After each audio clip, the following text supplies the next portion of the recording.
everyone, and welcome to our YouTube channel, Moneyline with Nancy at TV. In case you're not a subscriber yet, please do subscribe. Just press the subscribe button as well as turn on the notification bell so that you can get notifications when we upload our videos. Don't also forget to subscribe and join, follow, like our other social media platforms. Of course, you're seeing it right about now. Don't also forget to share this video across your platforms. Enjoy the video.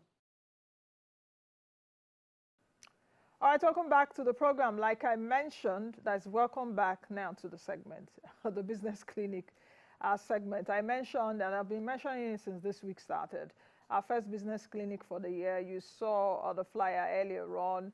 We're talking about how to grow your business using structure. And we get started now because we have a lot of ground to cover. God help us today. Joining me on the program is our guest, is Nnamdi Ibe. He is the Executive Director of Excel and Grace Group. Nnamdi Ibe is joining us now. Hello, Nnamdi, good morning, and welcome to the program. Good morning. Please confirm you can hear me. I can hear you loud and clear. Okay, so before we go ahead, Stephen, there's a lot of background noise from your system, so can you mute yourself? Mr. Stephen Obadiah, please mute yourself. There's a lot of background noise from where you are.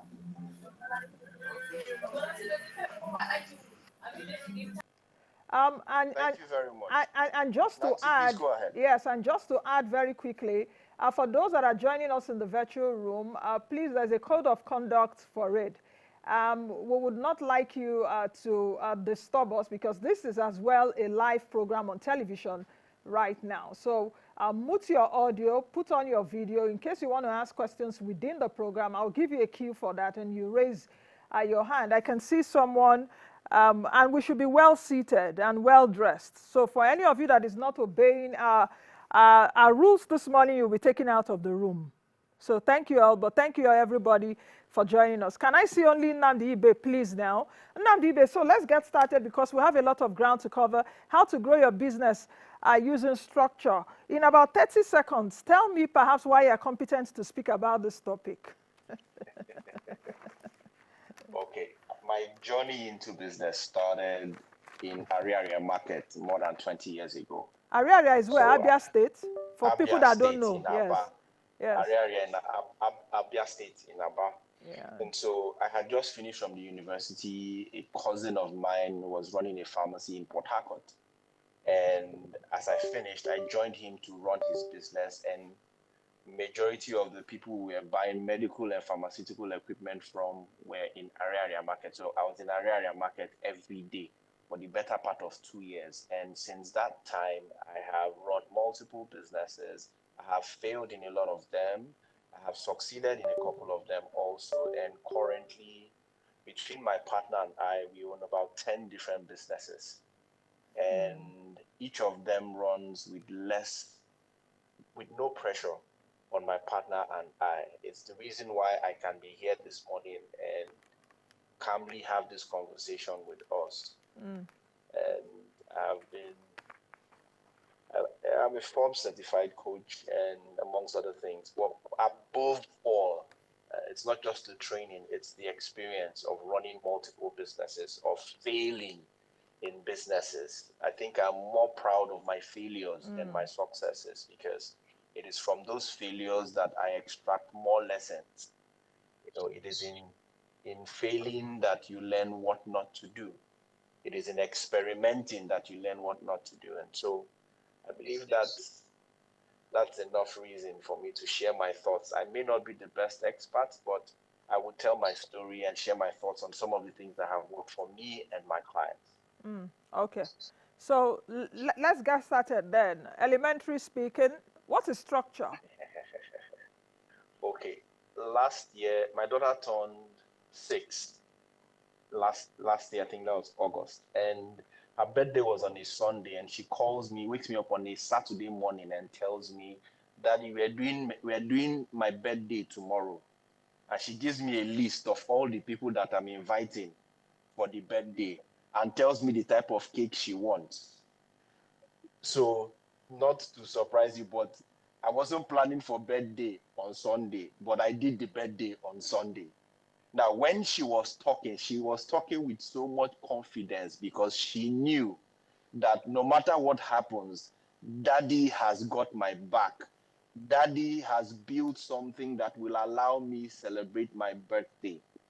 Structure is basically that kind of foundation. It is the solid ground on which your business stands. It is the solid ground on which your business will grow from. Structure is as simple as having the right people in the right roles, doing the right work, so that your business can grow and expand even in your absence. It is moving from a one-man business to a company.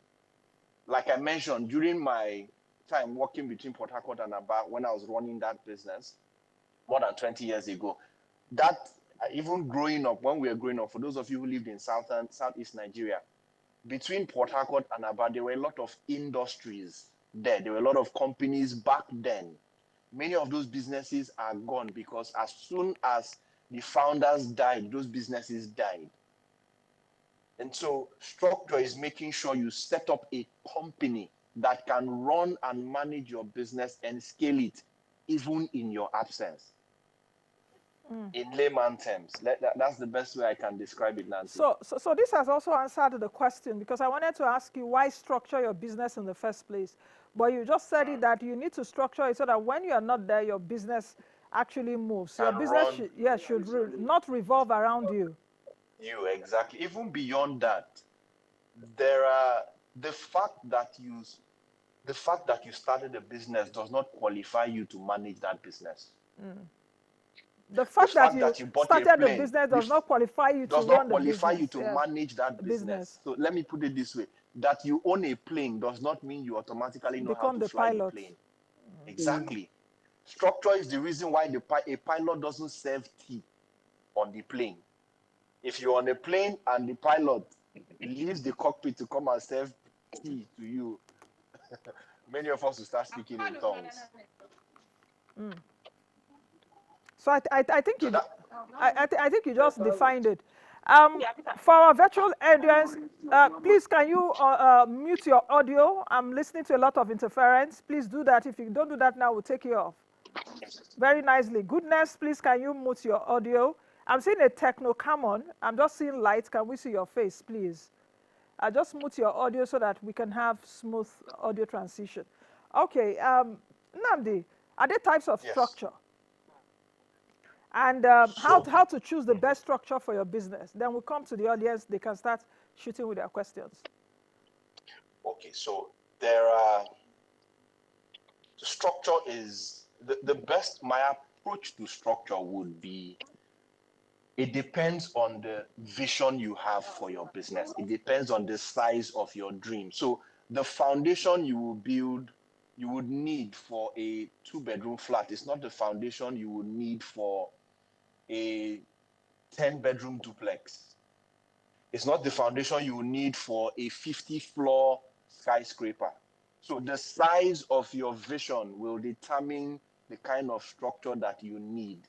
So I do not want to, break it down into saying you need to be a sole proprietor. All of that in terms of the structure that operates the business, not the registration that you do at CAC or corporate affairs. That's not the conversation we're having. It is the structure I'm discussing is management structure, operational structure. How do you set up the business so that it is organized enough to run the right way? I am talking now and you are understanding what I'm saying, because many, many years ago, some people created the structure of language. A comes before B, B comes before C, C comes before D. If I say BAD, you interpret it as bad. If I say DAB, you interpret it as dab. So there are structures. Even if you're alone in your business, there's a structure for you. If it is 3 people you have in your business, there's a structure that works for you. So what I would basically say is there is structure for small businesses There is structure for medium-sized businesses, or what you call commercial businesses, and then there is structure for corporate, the very large entities. There's a structure for you no matter the size and capacity of your business. Okay. All right, so I think we'll get into the questions and answers now. Please, can you mute your audio for everyone that is joining us now? Please, except I call upon you, then you unmute for us to hear, so that we don't hear interferences over there. You are live on television also as we speak. All right. I think we should start because we got a lot of questions in the week. So let's get started with a question from Uche.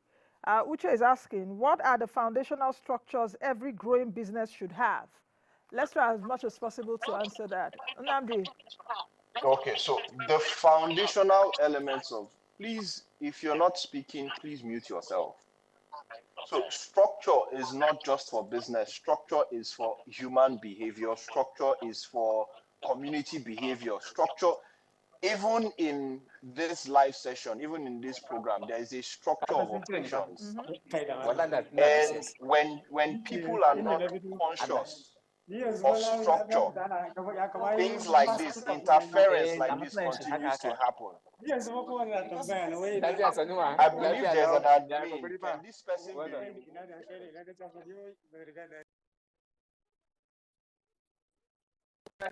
Of those that are not obeying the instructions. Please, these instructions have been sent to you. These instructions have been sent to you. Please, can we take them off? Okay, Nnamdi, I think you can go ahead. Okay. So, the interference is not helping us. And if there's an admin, please, can this person be removed?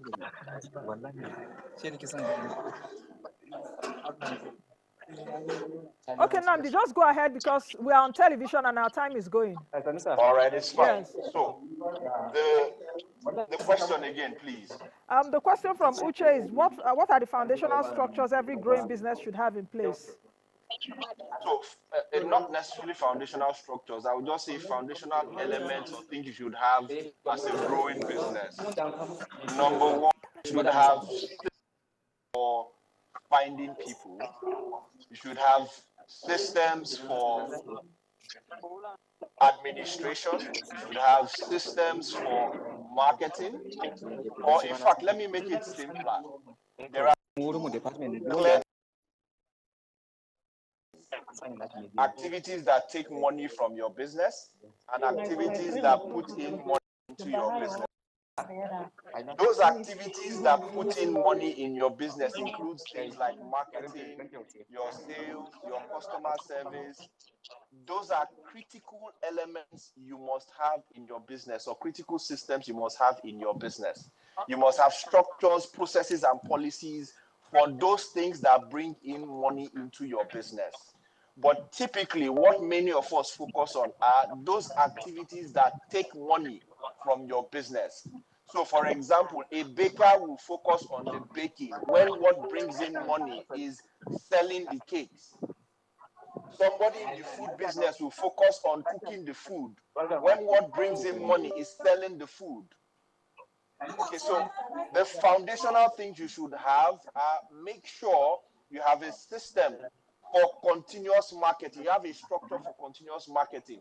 You have a structure for monitoring your money, accounting, finance. You need to have a system for making sure that you serve your customers, you deliver on your promise.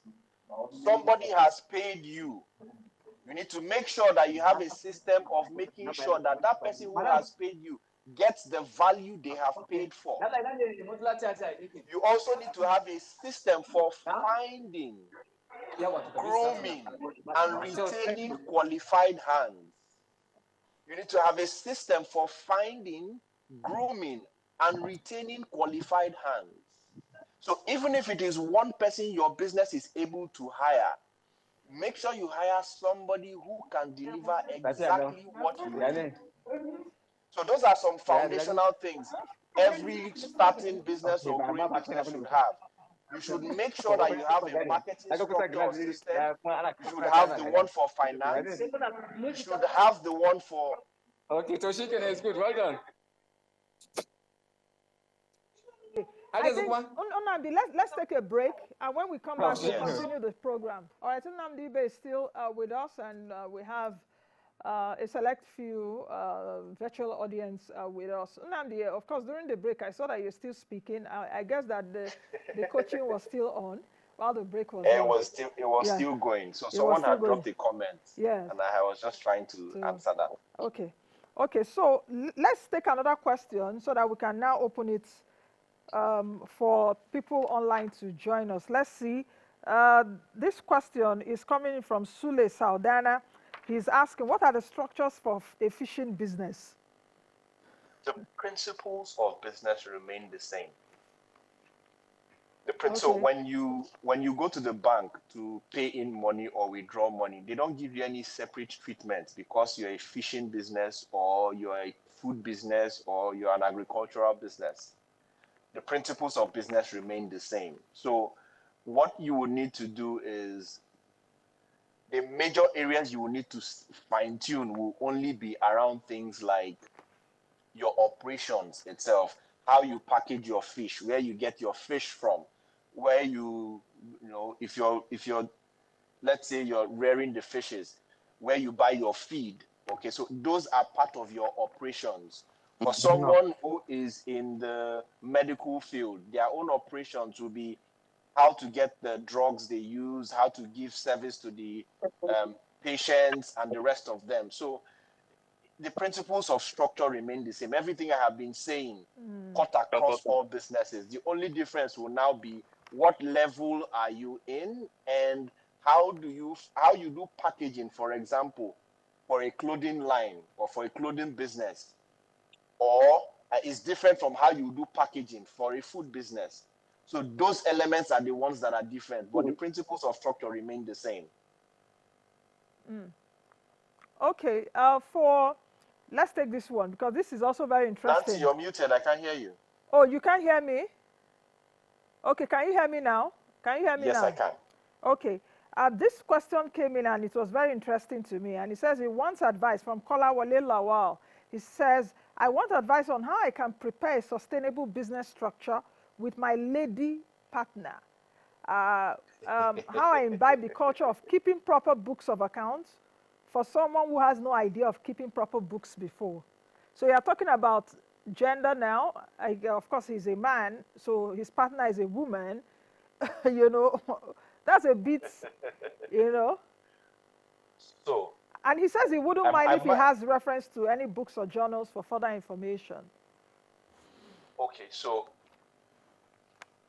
I might need some context when you say lady partner. Is this person your spouse? Is this person your just a partner, sister, sibling, or something? Yes. So I would need that clarity before I can provide, because for him to say my female partner, I feel like there is more. If not, he would have just said partner. So it's a bit tricky with people who have any form of either friendship or emotional or relationship going into business. It's a bit tricky because in our African culture, there is the man wanting to be the head and all of that. But my advice to you would be to, one, make sure roles are defined. You have a role and you have your functions. She should have her role, she should have her functions. Two, make sure you have a partnership agreement.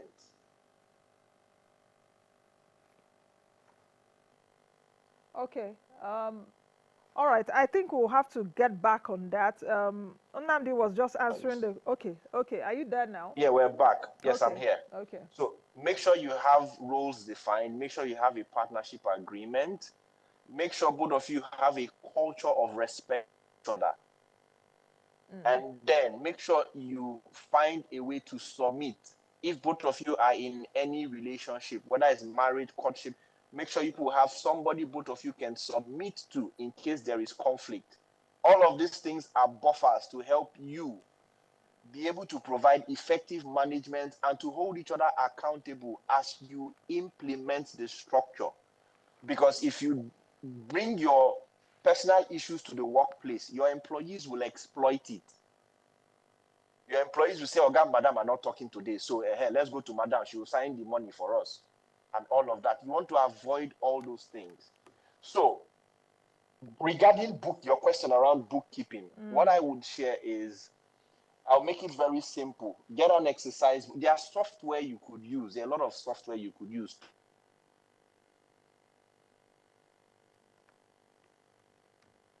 Oh, okay.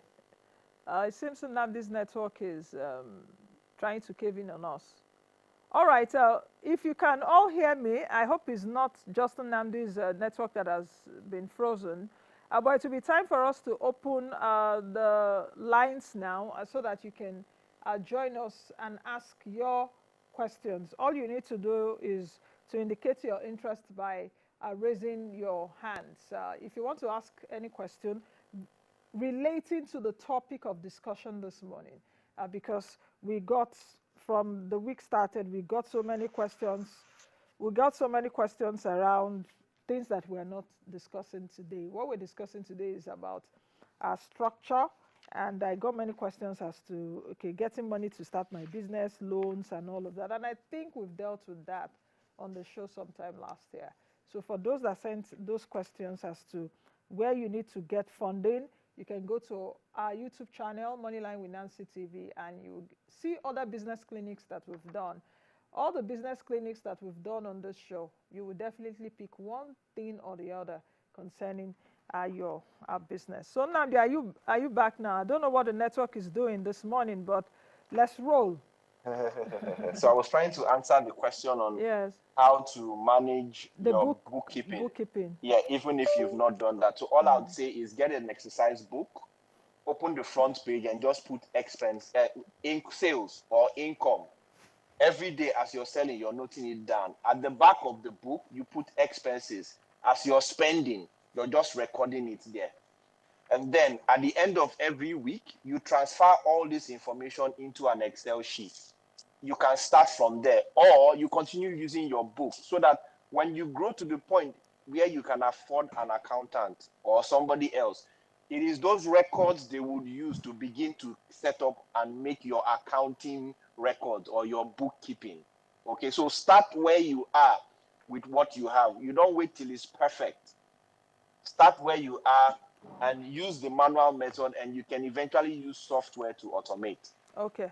I hope that makes sense. Yes, I hope it's making sense to those listening to you on the call. Okay, so I can see a lot of people are nodding their heads, so they are getting what you're saying.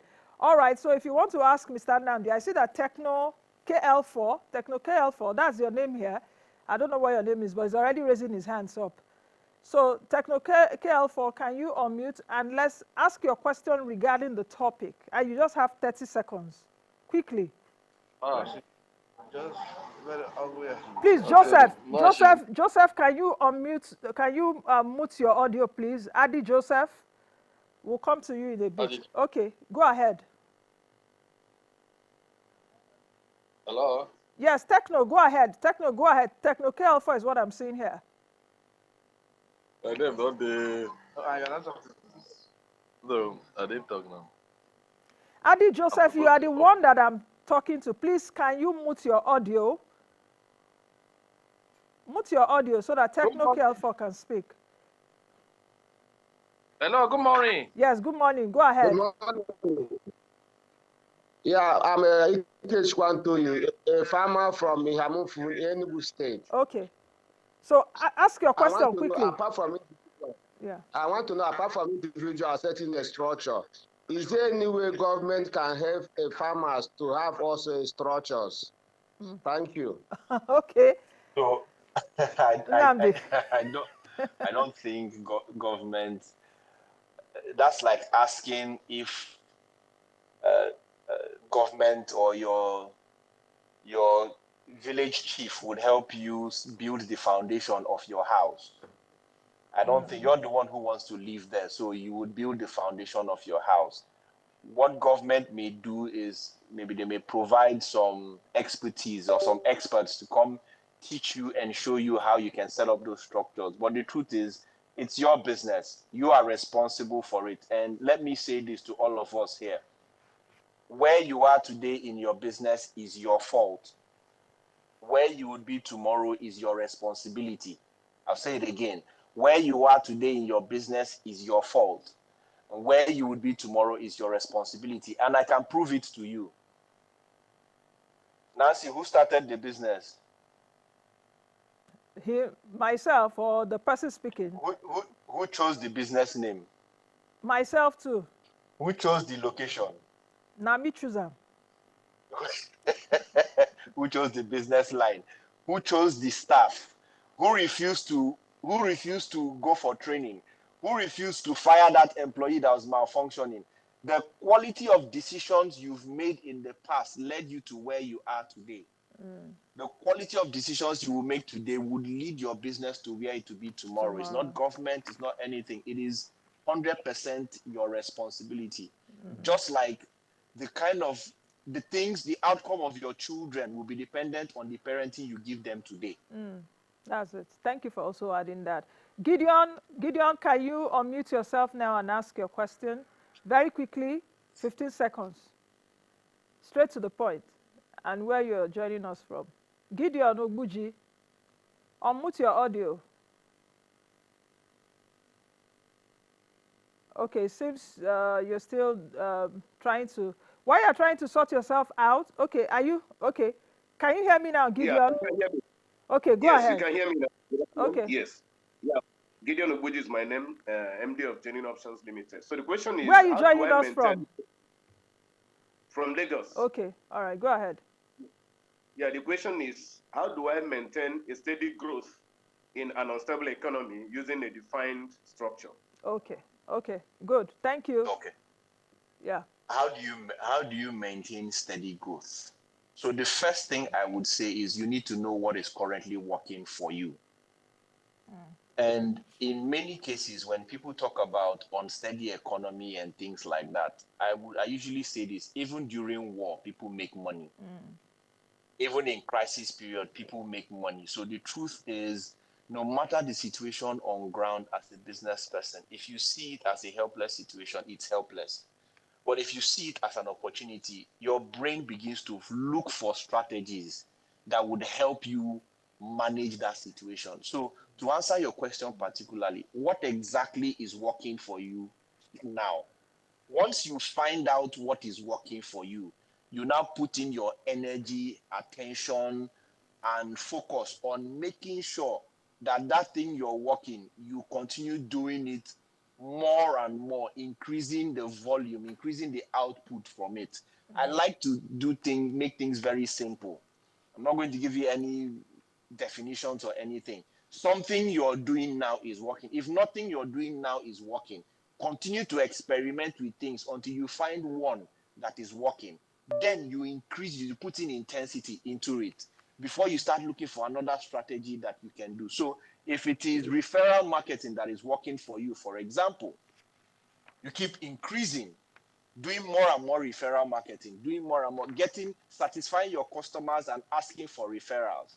If it is ads that is working for you, because the growth is dependent on, you will define what growth means to you. Now, once you have defined what growth means to you, it is for you to figure out this is what is working so that you can do more of it. It's as simple as that. Okay. All right, Daniel AJ, can you unmute your audio and ask your question? Daniel, then after Daniel, we'll have Deborah, at least to bring in a woman here, a lady. After Daniel is Deborah. So Daniel, ask your question.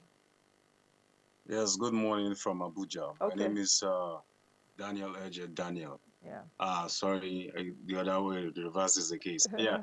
So my question is, as a new startup for a business, how does one come into the property of the business? Like, how do one start a fresh business? And when you're talking about the bookkeeping, how to set a record, before that, is there anything one we all must do before starting a business after registration? Thank you. Okay. Okay, Okay. so Okay. Now, let's take Deborah's question too, so that we can, all right. So, Deborah, go ahead with your Okay. question. Thank you very much, Chief Nancy, and my greetings to everyone. I want to ask, based on our speaker, that growth is there. You define it as your business is doing. And we all know that the inflation is biting hard and there's serious hardship in the country now. Now, when you know that you have a business and your business is about going into extinction, what do you do to revive it? Thank you. That's a strong word. Deborah, I hope your business is not going into extinction. Please, we shouldn't go, it shouldn't collapse, so please. So, Nnamdi, take those two questions. Okay, so for those of you who are starting businesses, I think you should worry only about one thing and one thing only: finding customers who will pay you. There's nothing else you should focus on. That's not the time to worry about bookkeeping and all of that. You will eventually get there. The current problem you have right now is finding a business only is started when a sale is made. So, Eje, Daniel, my advice to you is simply go and look for customers. I don't know what your business line is or what you've chosen. The only thing you should worry about right now is getting customers. Start from there first. When you begin to get customers, you now face the other problems that come from having customers. So sometimes we waste time. We want to have everything in place. It doesn't work like that. Focus on getting customers first. For Deborah's question regarding extinction, so there are a couple of things that can lead to a business going extinct. Sometimes I have noticed this because the business owners don't know what to do, or you've lost your passion, or there's no structure, there's no discipline, and all of that. But the primary thing you should do in an economy like we are facing right now is simply reduce your cost and focus purely on those activities that bring in money. Focus on those activities that bring in money. For example, me showing up here to do this training is, yes, it's an opportunity for me to teach, but it's also a marketing opportunity. Because many of you who have not heard of me before will go to Facebook or Instagram and go and look for Nnamdi Ibe. Exactly. Then you see my LinkedIn. Nnamdi, then and you it's see also my business Facebook. for you. Of course, now, Nancy, I know what I'm doing. It's business Even for you. We are selling you too. Even me using this example to make a point It's is deliberate. the example. Yes. It's very intentional. So thanks I'll to say it Moneyline with again. Nancy. Good. So I'll say it again. Many of you who have not heard of me before will go to Facebook, will go to Instagram, will go to Google, and you type Nnamdi Ibe. Ibe is spelled IBE. And then you find me, and then you follow me. This is an activity that brings money. That's the difference. Writing a book does not bring money. Selling the book brings money. So, Deborah, I would advise that if you get intentional about answering this question every single day, what are some things, what are 2 things, 3 things I can do consistently today for the next 3 hours that are connected to attracting customers for me? Your business will be revived. It includes working on your pricing. It includes things like running ads. It includes things like collaborating with people. It includes things like making posts online. It includes things like going out to talk to people, attending events. You must do something every day that brings in customers into your business. And everything I have shared here happens across the 10 businesses my partner and I own. So irrespective of the business you have, those are at least some fundamental things that you need to have in mind. Because a business is not a business if you don't have people to sell to, whether it's a product or a service. Yeah. Doesn't matter. Yeah.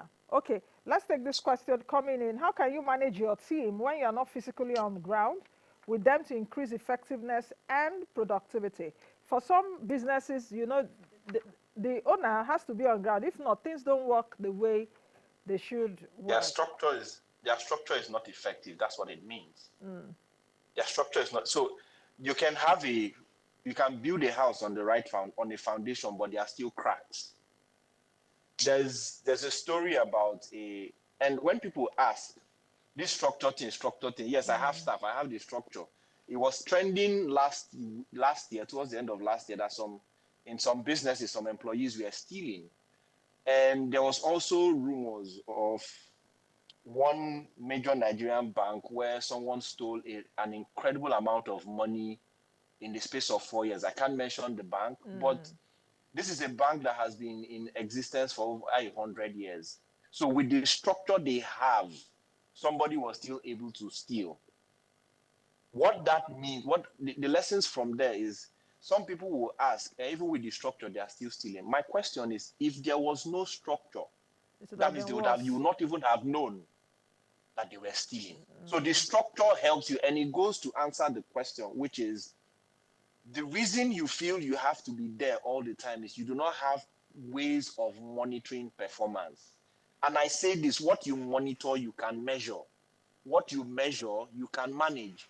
What you manage, you can improve and then sustain. What you monitor, so if you monitor the time spent by your employees and the output from that time, you will know who is serious and who is not serious. If you monitor your inventory, you will know what is coming in and what is going out. If you monitor what is going out from the store and what is being sold, you will know whether somebody is stealing or not. It's not about policing them. It's not about you being in there.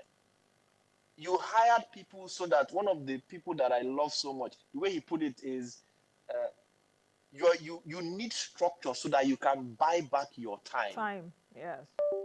That is, you have people on ground to do those things that you were doing.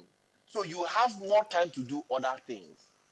You cannot look up until you stop looking down. As I'm looking down now, I can't look up. So many of us business owners, you want to keep micromanaging. You believe without you, things won't run. And that's why you need to find somebody who understands management, somebody who understands structure, to help you improve on what you already have. You go to the hospital when you're sick. You go to schools to train your children. Most of the sports athletes that you look at, they all have coaches, consultants, people who help them. In your business, you also need that level of help. So it's either you go to school for it or you work with an expert. I'm not an accounting expert, but I've hired accountants who work across all the group.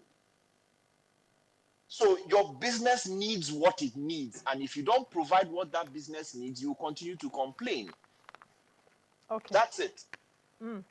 Okay, Nnamdi, our time is fast spent, really. I see that, Yes. Anytime I hold this business clinic, it's a training session, as it were. And like I've mentioned all the time since I started this segment last year, this is the objective of doing this. Because I also realize in doing this all this time, talk about economy and all of that, Nigerian business owners have peculiar issues. They have different topics that are dear to their hearts, as well as challenges. And I try to bring in an expert. I try to bring in someone that knows it to come and discuss with us.